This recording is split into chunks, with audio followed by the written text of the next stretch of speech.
ചിലതൊക്കെ കറക്റ്റ് കേട്ടോ. പട്ടികൾ അളക്കുന്ന അളവില് മനുഷ്യരും നിങ്ങൾ സിനിമ ഇഷ്ടപ്പെടുന്ന ആൾക്കാരാണ് ഫസ്റ്റ് വാച്ച് ചെയ്യേണ്ട ഒരു സിനിമയാണ് കേട്ടോ ഈ എക്കോ.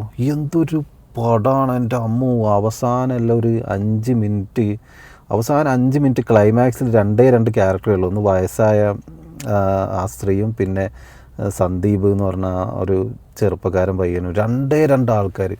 അവർ 2 ആൾക്കാർ സംസാരിക്കുന്നതാണ് ഇതിൻ്റെ ക്ലൈമാക്സ്. അവിടെ തന്നെ നമ്മൾ തിയേറ്ററിലാണ് എണീറ്റ് ഇന്ന് കൈയടിച്ചു പോകും.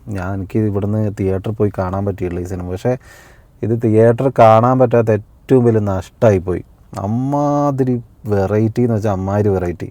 ഈ എന്തെങ്കിലെല്ലാം സിനിമ എടുത്തിട്ട് ഇതാണ് മലയാള സിനിമ വെറൈറ്റി മാറ്റിയത്, അല്ലെങ്കിൽ ഇതാണ് വെറൈറ്റി സ്റ്റോറി എന്നെല്ലാം പറയുന്നില്ല. അങ്ങനെ ഉള്ളവരൊക്കെ ഈ സിനിമ കാണണം. ഞാൻ ലോക കണ്ടതിന് ശേഷം ഇത്രയും എക്സൈറ്റഡ് ആയിട്ടുള്ളൊരു സിനിമ വരില്ല. അതായത് നിങ്ങൾ ഒരിക്കലും ഈ സിനിമ രാത്രി ഉറക്കം വരുന്നതിന് ഒരു 2 മണി 3 മണി അല്ലെങ്കിൽ 12 മണിക്കാണ് കിടക്കുന്നത്. ആ സമയത്ത് ഇത് പ്ലേ ആക്കരുത്. തുടങ്ങിക്കഴിഞ്ഞാൽ അവസാനം വരെ നിങ്ങൾ ഉറങ്ങൂല. ഞാൻ തന്നെ ജോലിയെല്ലാം കഴിഞ്ഞതിന് ശേഷമാണ് കണ്ടത്. എന്നിട്ട് ഒരു 3 മണിയായി ഈ സിനിമ കണ്ടു കഴിഞ്ഞപ്പോൾ. അത്രയും സമയം വരെ അത്രയ്ക്ക് എൻഗേജ് ആയിട്ട് കൊണ്ടുപോയ ഒരു സിനിമ ഈ അടുത്ത കാലത്തൊന്നും ഞാൻ ഇങ്ങനെ ഒരു സിനിമ കണ്ടിട്ടില്ല.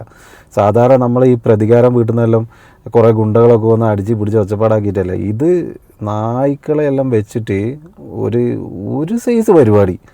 അതെങ്ങനെ എക്സ്പ്ലെയിൻ ചെയ്യേണ്ടതെന്ന് എനിക്കറിയില്ല. അമ്മാതിരി ഒരു വെറൈറ്റി എന്ന് മാത്രം പറഞ്ഞാൽ പോരാ, ഒരു തീ ഐറ്റാണിത്. കാണാത്തവരുണ്ടെങ്കിൽ ഇപ്പോൾ ടെലിഗ്രാമിലെല്ലാം ഉണ്ട്. നിങ്ങളിത് ഡൗൺലോഡ് ചെയ്യുമ്പോൾ മാക്സിമം നല്ല ഹൈ ക്വാളിറ്റി ഡൗൺലോഡ് ചെയ്തോ. കാരണം അത്ര വിഷ്വലും അത്ര BGM എല്ലാം അടിപൊളിയാണ്. ടോപ്പ് ആൻഡ് ടോപ്പ് പടം.